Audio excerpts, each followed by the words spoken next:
अस्सलाम वालेकुम दोस्तों, मैं आपको परफेक्ट वेब सॉल्यूशंस की तरफ से वर्डप्रेस गुटेनबर्ग प्लगइन डेवलपमेंट की इस वीडियो ट्यूटोरियल सीरीज में खुशामदीद कहता हूँ। मेरा नाम इमरान कासिम है और आज के इस पार्ट 6 में हम सीखेंगे कि जो सेटिंग्स हमने सपोर्ट्स के थ्रू ऐड की थी यूजिंग block.json, उसके अंदर हम कैसे एडिशनल सेटिंग्स को ऐड कर सकते हैं। तो बेसिकली अगर आप किसी भी ब्लॉक को एडिट करते हैं तो यहाँ पर हमने ये चीज़ें एक्टिवेट की थी यूजिंग block.json फाइल, और उसके मदद से हमने ये टाइपोग्राफी, कलर पैलेट, डायमेंशंस वगैरह, ये हमने टेक्स्ट कलर, बैकग्राउंड कलर जैसे चेंज करते थे, यहाँ से हमने इसको यूज़ किया था और इसकी मदद से हम जो है वो कोई भी कलर वगैरह आसानी के साथ चेंज कर रहे थे। तो अब सपोज़ कीजिए ये चीज़ हम जो है वो नहीं चाह रहे, बल्कि यहाँ पर हम एक कलर पैलेट डिस्प्ले करना चाह रहे हैं, बजाय यहाँ पर टेक्स्ट के हम यहाँ पर एक अपना कस्टम जो है वो सेटिंग ब्लॉक ऐड करना चाह रहे हैं। वो सेटिंग ब्लॉक कोई भी कंपोनेंट हो सकता है जो वर्डप्रेस गुटेनबर्ग हमें सपोर्ट करता है। सो आज के इसमें वीडियो ट्यूटोरियल में हम कलर पैलेट को यूज़ करेंगे और कलर पैलेट की मदद से हम ये जो सेटिंग अभी कर रहे हैं, जैसे रिच टेक्स्ट का टेक्स्ट हमने चेंज कर दिया यहाँ पर और इसका बैकग्राउंड भी चेंज कर दिया, तो इस तरीके को हम अप्लाई करेंगे using our own custom setting. So मैं उम्मीद करता हूँ कि आप मेरे इस वीडियो ट्यूटोरियल को एंड तक देखेंगे और इसको लाइक भी करेंगे। इसके अलावा अगर आप हमारे इस चैनल परफेक्ट वेब सॉल्यूशंस पर न्यू हैं तो इसको सब्सक्राइब करते हुए साथ में मौजूद बेल के आइकन को प्रेस करते हुए ऑल नोटिफिकेशंस को भी ऑन कर लीजिएगा, ताकि आने वाले वीडियो ट्यूटोरियल्स की अपडेट्स आपको मिलती रहें। Thank you very much. तो चलिए शुरू करते हैं आज के इस वर्डप्रेस गुटेनबर्ग प्लगइन डेवलपमेंट के वीडियो ट्यूटोरियल को। यहाँ पर इस वक्त मैं वीएस कोड में मौजूद हूँ और हमारा जो PWSP के ब्लॉक 01 के नाम से जो प्लगइन है उसी को हम यूज़ करेंगे। तो सबसे पहले मैं क्या करता हूँ, सोर्स के अंदर आके block.json फाइल के अंदर जो हमने ऐड की थी एडिशनल सपोर्ट जैसे कलर वगैरह, तो ये कलर मैं यहाँ से सपोर्ट को ख़त्म कर रहा हूँ। ये टेक्स्ट, बैकग्राउंड, लिंक, ये वगैरह मैं यहाँ से इसको ख़त्म कर रहा हूँ। अब इससे क्या होगा कि सबसे पहले मुझे यहाँ पर npm स्टार्ट, बल्कि पहले फ़ोल्डर में आना है, cdwp कंटेंट प्लगइन्स, और PWSP के ब्लॉक 01 के फ़ोल्डर में आएँगे और यहाँ पर लिखेंगे npm स्टार्ट। हमारा जो पैकेज है वो रन हो जाएगा WP स्क्रिप्ट्स, और ये इसको कंपाइल करके बिल्ड के फ़ोल्डर को अपडेट कर देगा। थोड़ा-सा वेट करते हैं ताकि ये अपडेट हो जाए, फिर उसके बाद हम जो है वो जो चेंजेज़ किए हैं उनको देखते हैं।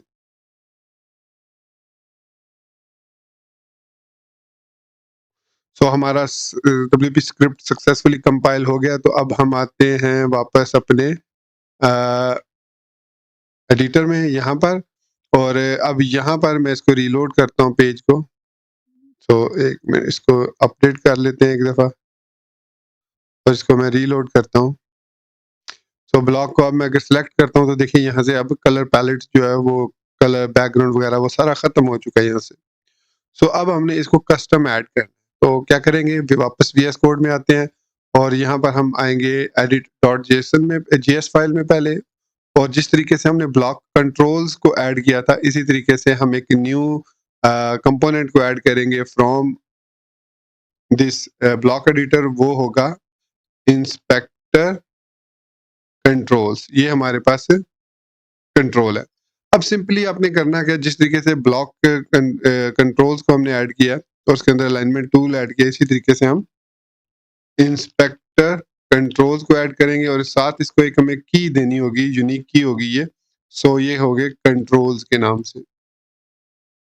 इसके बाद इसके अंदर हम जितने भी कंपोनेंट्स को चाहे वो ऐड कर सकते हैं। फॉर एग्जांपल यहाँ पर मैं कलर पैलेट को ऐड करना चाह रहा हूँ। कलर पैलेट भी ब्लॉक एडिटर का ही पार्ट है। तो यहाँ पर अगर मैं कलर पैलेट लिखता हूँ तो ये देखिए हमारे पास कलर पैलेट भी आ गई है, और इस कलर पैलेट को हम यहाँ पर दो जगह पर दो दफ़ा ऐड कर लेते हैं, ताकि हमें दो चाहिए, एक फोरग्राउंड कलर के लिए और एक बैकग्राउंड कलर के लिए। यहाँ पर हमारे पास इंस्पेक्टर कंट्रोल और इसके अंदर हम कलर पैलेट को ऐड कर लेते हैं और एक कलर पैलेट और ऐड कर लेते हैं, मतलब दो कलर पैलेट्स को ऐड कर लेते हैं। तो इसको सेव करते हैं। आप सेव करके कंपाइल किया और वापस हम आते हैं अपने इसमें कंट्रोल एडिटर में, डैशबोर्ड पे, और ब्लॉक को सिलेक्ट करते हैं। तो देखिए यहाँ पर हमारे पास दो जो है वो ऐड हो चुके हैं कलर पैलेट। आई थिंक इसमें हम इसको अगर किसी लेबल वगैरह के अंदर रैप कर लें, इसमें आई थिंक लेबल प्रॉपर्टी नहीं, लेबल इसकी प्रॉपर्टी नहीं होती। हम क्या करते हैं, इसको रैप कर लेते हैं लेबल के अंदर। सो लेबल, और इस लेबल के अंदर हम इस कलर पैलेट को इस तरीके से ऐड कर लेते हैं और लेबल दे देते हैं हम जो है वो बैकग्राउंड इस तरीके से, और दूसरी कलर पैलेट को भी हम रैप कर देते हैं लेबल के अंदर। ये लेबल जो है ये एचटीएमएल का एलिमेंट है, सो इसको कहते हैं फोरग्राउंड। मतलब एक बैकग्राउंड हो गया और एक फोरग्राउंड कलर हो गया, और इसको हम यहाँ पर क्लोज कर देंगे। सेव किया इसको, अब वापस आते हैं और इसको रीलोड करते हैं, तो देखते हैं कि इससे क्या हमारा जो ये ठीक है। तो यहाँ पर बैकग्राउंड कलर और यहाँ पर फोरग्राउंड कलर आ गया। अब यहाँ पर हमें दो फंक्शन क्रिएट करने पड़ेंगे, चाहे तो फंक्शन क्रिएट कर लें, चाहे डायरेक्टली हम यहाँ पर ऑन चेंज इवेंट यूज कर सकते हैं। सो ऑन चेंज, और सेम इसकी कोडिंग होगी जैसे हमने प्रीवियसली कोडिंग की थी, on change is equal to, और इसके अंदर हम यहाँ पर call back function new colour हमारे पास आ जाएगा, और इसके बाद हम यहाँ पर सेट एट्रीब्यूट करेंगे, तो वो एट्रीब्यूट्स भी हमें क्रिएट करने होंगे। तो यहाँ पर हम लिखेंगे props डॉट सेट एट्रीब्यूट्स, और इसके अंदर हम यहाँ पर bg कलर को चेंज करेंगे कि new colour is equal to undefined. Then क्या करे, जो डिफॉल्ट कलर है वो एफ एफ एफ कर दे, और अदरवाइज जो है वो न्यू कलर को सेट कर दे। ये फोरग्राउंड के लिए हो गया। सॉरी, मैंने बीजी लिख दिया, यहाँ पर मैं फोर कलर लिखता हूँ, मतलब फोरग्राउंड कलर। इसी तरीके से यहाँ पर भी इस कलर पैलेट के अंदर भी हम ऑन चेंज इवेंट में हम एक फंक्शन कॉल करेंगे। सेम इसी तरीके से ये हमें न्यू कलर देगा, और इसके अंदर हम अगेन लिखेंगे props dot set attributes, sorry I think attributes, और इसके अंदर अगेन हम फंक्शन में बीजी कलर यहाँ पर यूज करेंगे, और again new colour is equal to undefined है, अगर वो डिफाइन नहीं है तो हम इसको 000 कर देंगे, मतलब बैकग्राउंड जो है वो ब्लैक कर देंगे। अदरवाइज जो भी हम न्यू कलर सिलेक्ट करेंगे वो इस पर अप्लाई हो। हम यहाँ पर इनहेरिट भी कर सकते हैं कि वो थीम में से इनहेरिट ले ले, फोरग्राउंड बैकग्राउंड जो भी हम करना चाहें। तो ये दो हमने क्रिएट किए प्रॉपर्टीज, बीजी कलर और फॉर कलर। तो अब हम वापस आएंगे ब्लॉक जेसन फाइल में, और यहाँ पर हमें दो प्रॉपर्टीज और ऐड करनी है। तो पहली प्रॉपर्टी है बीजी कलर, और ये हमारे पास बीजी कलर हो गया, और इस बीजी कलर की टाइप जो होगी वो स्ट्रिंग होगी। टाइप स्ट्रिंग, और ये बीजी कलर है तो डिफॉल्ट वैल्यू जो होगी इसकी वो 000 होगी, 3 दफा 0।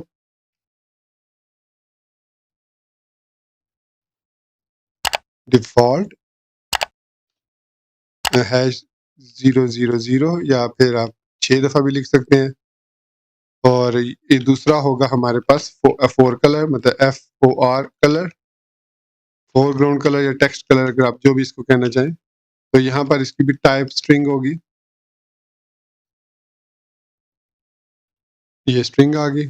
और इसी तरीके से इसकी जो डिफॉल्ट वैल्यू होगी,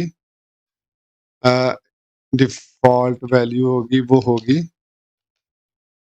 hashtag F F F F F F. तो ये वाइट कलर होता है। तो ये हमारे पास फोर कलर और बीजी कलर दोनों प्रॉपर्टी सेट हो गई हैं। अब हम इसको दोबारा npm स्टार्ट कर लेते हैं, क्योंकि जैसे ही आप जेसन फाइल में चेंजेस करते हैं तो सम टाइम ये जो है इसको स्टॉप कर देता है। तो अब हमारे पास edit.js में ये न्यू कलर जो है वो फोर कलर और न्यू कलर सेट हो जाएगा। इसके बाद यहाँ पर इस टेक्स्ट कंट्रोल के अंदर जैसे हमने टेक्स्ट लाइन यूज किया, यहाँ पर हम इसको background colour is equal to sorry is equal to colon, और यहाँ पर हम लिखेंगे props dot attributes dot bg colour, और इसके बाद हम दूसरी प्रॉपर्टी देंगे कलर की। सो कलर की प्रॉपर्टी है props dot attributes dot 4 colour. तो यहाँ पर हमने इसको text line previous video tutorial में देखा था यूजिंग ब्लॉक कंट्रोल, और आज के इस वीडियो में हमने बैकग्राउंड कलर और कलर को चेंज किया। इसको सेव करते हैं। अब वापस हम आते हैं अपने ब्राउज़र के अंदर और इसको रीलोड करते हैं पेज को। तो आप देखें इसका टेक्स्ट जो है वो बैकग्राउंड कलर ऑटोमेटिकली ब्लैक हो चुका है और रिच टेक्स्ट जो है वो व्हाइट है। ये इस वजह से है क्योंकि हमने यहाँ पर इसको डिफ़ॉल्ट वैल्यूज़ में दी हुई हैं। अब यहाँ पर हम क्लिक करते हैं और यहाँ पर क्लिक करते हैं, ये देखिए इसका कलर चेंज हो गया और ये बैकग्राउंड क्यों नहीं चेंज हो रहा? कलर तो चेंज हो रहा है, फोरग्राउंड चेंज हो रहा है। आई थिंक बैकग्राउंड के spelling background ground colour props dot attributes dot bg underscore colour. तो for colour bg underscore colour new colour is equal to undefined है तो 000 है न्यू। ओके, जो यहाँ पर मैंने कलर लिखना था न्यू कलर, तो वो स्पेलिंग मिस्टेक होगी इसलिए वो अब इसको दोबारा से रीलोड करते हैं। ठीक है, लीव कर दो पेज को, अभी हमने इसमें कोई चेंजेस अप्लाई नहीं करनी। ओके, अब इसको सिलेक्ट करते हैं। अब मैं यहाँ से ये देखिए जो भी कलर सिलेक्ट करूँगा, यहाँ से कस्टम कलर भी ले सकता हूँ। तो जो भी कलर मैं सिलेक्ट करूँगा वो इस पर अप्लाई हो जाएगा। इसी तरीके से यहाँ से भी हम कलर चेंज कर सकते हैं, ये देखिए। तो रियल टाइम में ये कलर चेंज हो रहे हैं, सॉरी। तो इसी तरीके से हम इसको अपडेट करते हैं। अब ये जो चीज़ें हैं ये अगर मैं प्रीव्यू करूँगा तो वहाँ पर ये शो नहीं होगी ये चेंजेस, क्योंकि मैंने इसको सेव वाले में अप्लाई नहीं किया। सो सेव डॉट जेएस में आता हूँ मैं, और अगेन जहाँ पर हमने टेक्स्ट लाइन यहाँ पर भी यूज़ किया था, तो यहाँ पर भी अब हम यूज़ करेंगे background colour props dot attributes dot bg colour. इसी तरीके से कलर मतलब फोर कलर को कलर कहते हैं, props dot attributes dot fore colour. इसको सेव किया तो वापस ब्राउज़र में आते हैं। अब इसको रीलोड करते हैं, बल्कि यहाँ पर इसको एक दफ़ा रीलोड करना होगा क्योंकि सेव में हमने चेंजेस किए हैं तो अटेम्प्ट ब्लॉक रिकवरी करनी पड़ेगी। सेव किया, अपडेट किया, अब मैं इसको प्रीव्यू करता हूँ। तो अब आप देख सकते हैं कि इस पर वो कलर जो है वो अप्लाई हो चुका है। सो इस तरीके से हम यहाँ पर जो है वो साइड बार में ऐड कर सकते हैं मल्टीपल कलर्स। अब जो भी आपने करना है edit.js के अंदर यहाँ पर विद इन दिस सेक्शन जो है इंस्पेक्टर कंट्रोल, इसके अंदर आप यहाँ पर ऐड कर सकते हैं। फॉर एग्जांपल मैं इवन यहाँ पर टेक्स्ट कंट्रोल भी ऐड कर सकता हूँ, ये देखिए। हालांकि अभी मैंने इसमें कुछ भी नहीं लिखा, सिर्फ टेक्स्ट कंट्रोल को लिखा है। और इसके बाद मैं अगर एडिट को रिफ्रेश करूंगा तो आप देखेंगे कि मेरे पास यहाँ पर टेक्स्ट कंट्रोल भी साइड में आ जाएगा। देखिए, ये देखिए हमारे पास यहाँ पर टेक्स्ट कंट्रोल भी आ चुका है, ये देख सकते हैं आप। तो इसको आप जो भी क्लासेस वगैरह दे सकते हैं, इसमें हम सिलेक्ट कंट्रोल को भी ऐड कर सकते हैं, उसकी वैल्यूज को ऐड कर सकते हैं। मतलब मैंने आपको जो लास्ट वीडियो ट्यूटोरियल में एक लिंक दिया था, अगेन मैं यहाँ पर बता देता हूँ, वो है wordpress.github.io github.io/gutenberg। इस पर जब आप आएंगे तो यहाँ पर आपको इसके कंपोनेंट्स जो है वो मिल जाएंगे। ये देखिए, ये सारे कंपोनेंट्स हैं हमारे पास। आप इनमें से कोई सा भी ये यूज़ कर सकते हैं, जैसे फ़ॉन्ट रीसाइज़ यहाँ पर फॉर्म है, ग्रेडिएंट है, और इसके अलावा बटन ग्रुप है, कलर पैलेट है, कलर पिकर भी है हमारे पास यहाँ पर। ये देखिए, तो अगर मैं कलर पिकर को यूज़ करना चाह रहा हूँ तो ये भी मैं यूज़ कर सकता हूँ। देखिए, इसमें यहाँ पर हमें शो कोड बता देगा कि कौन सा इसमें कोड लिखना है। तो सिंपली हमें यहाँ पर ये चीज़ ऐड करनी है, लेगेसी अडॉप्टर। तो ये इससे हम कलर पिकर को ऐड कर सकते हैं, लेकिन कलर पैलेट जो है वो बेटर है और वो ज़्यादा बेहतर है, जो कि डायरेक्ट हम कंपोनेंट से इंपोर्ट कर सकते हैं। ये कलर पैलेट को कंपोनेंट से भी कर रहा है, और हमने इस कलर पैलेट को जो किया है, ये कलर पैलेट और उस कलर पैलेट में आई थिंक डिफरेंस है कि ये कलर पैलेट हम ब्लॉक एडिटर से ले रहे हैं यहाँ पर। ये देखिए कलर पैलेट, और वो जो कलर पैलेट ले रहा है वो ले रहा है कंपोनेंट से। अगर मैं यहाँ से इसको उठाकर, लेट्स सी क्या डिफरेंस है इन दोनों में। इसको यहाँ से मैं कट करता हूँ और इसको यहाँ पर मैं पेस्ट कर देता हूँ। सिर्फ इतना चेंज करना है, बाकी आई एम श्योर इसकी सेम चीज़ें होंगी। तो वापस ब्राउज़र में आकर मैं अपने एडिट वाले पेज को रीलोड करता हूँ, तो देखते हैं इससे क्या फ़र्क पड़ा। इस पे सिलेक्ट किया, हाँ देखिए फ़र्क क्या पड़ा जो कलर पैलेट ब्लॉक एडिटर्स है जिसमें कुछ डिफ़ॉल्ट जो थीम के कलर्स थे, वो यहाँ पर हमारे पास आ रहे थे, जो theme.json में डिफाइंड है।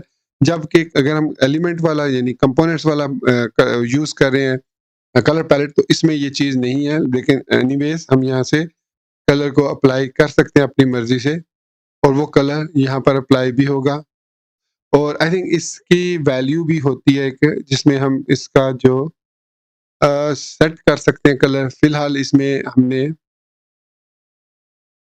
वो चीज़ ऐड नहीं की जो कि डायरेक्टली कलर पैलेट के अंदर है। आई थिंक इसके अंदर वैल्यू की प्रॉपर्टी होती है, और इस वैल्यू में हम props डॉट एट्रीब्यूट्स डॉट ये बीजी कलर वाली है या हाँ बीजी कलर, सॉरी LOR, इस तरीके से हम इसकी वैल्यू को सेट कर सकते हैं।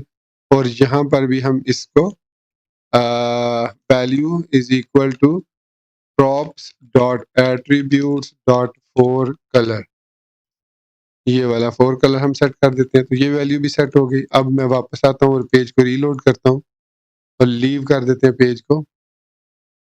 अब हम जब सिलेक्ट करते हैं तो अब आप देख सकते हैं कि यहाँ पर कस्टम जो कलर हमने सिलेक्ट किए हुए हैं वो ऑटोमेटिकली इस पर अप्लाई हो चुके हैं, और जैसे जैसे हम चेंज करते जाएंगे इसमें ये चीज़ अप्लाई होती जाएगी, बैकग्राउंड में भी और फोरग्राउंड में भी।